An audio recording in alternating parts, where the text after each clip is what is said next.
গুলশান ও শোলাকিয়ায় জঙ্গি হামলা সহ দেশের বিভিন্ন স্থানে সংঘটিত সাম্প্রতিক জঙ্গি হামলাগুলোর মূল হোতা হিসেবে আনসারুল্লাহ বাংলা টিমের সামরিক শাখার প্রধান চাকরিচ্যুত মেজর সৈয়দ জিয়াউল হক ও জেএমবির একাংশের নেতা তামিম চৌধুরীকে আগেই চিহ্নিত করে আইনশৃঙ্খলা বাহিনী। তাদের গ্রেপ্তারে চলছে অভিযান।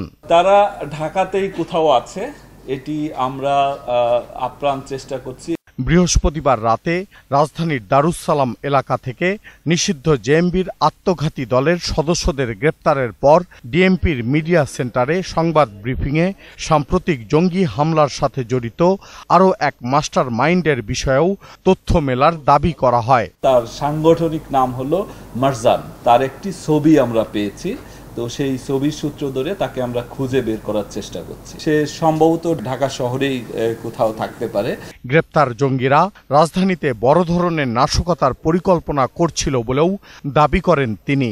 বোমা তৈরির কিছু কাঁচামাল, 25টি ডেটোনেটর এবং 875 গ্রাম জেল পাওয়া গিয়েছে। এদেরকে জিজ্ঞাসাবাদ করে আমরা বেশ কিছু তথ্য পেয়েছি।